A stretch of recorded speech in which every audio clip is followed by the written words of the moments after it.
মুসলমান সেই ব্যক্তি যার কাছ থেকে অন্য মুসলমান শান্তিতে থাকে। মুসলমান সেই ব্যক্তি যার কাছ থেকে অন্য মুসলমান শান্তিতে থাকে এবং নিরাপদে থাকে, সেই হল মুসলমান।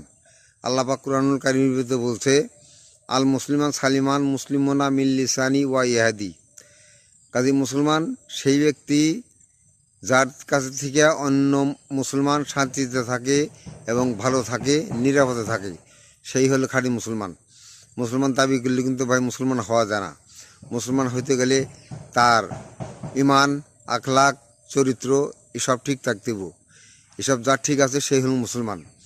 মুসলমান দাবি করলেই মুসলমান হওয়া যায় না। মুসলমান হইলে মুসলমানের কাজ করতে হবে।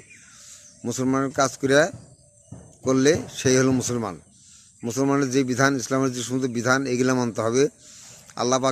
আল্লাহ এবং আল্লাহ রাসূল যে সমস্ত বিধান দিছে সেই বিধানগুলো সঠিকভাবে মানতে হবে, তাহলে সে মুসলমান। এক মুসলমান অন্য মুসলমানের অন্যায় করতে পারবে না, এটা সে মুসলমান হলো না। অন্য মানুষকে সাজা দেওয়া, অন্য মানুষকে মানে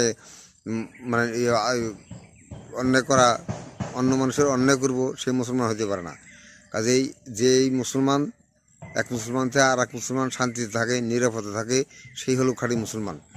কাজেই আমরা যখন মুসলমান দাবি না করি, মুসলমান যে বিধান, মুসলমানের কাজ যেন আমরা করতে পারি, আমরা সকলেই আল্লাহ পাক তৌফিক দান করে আমাদের সকলকে।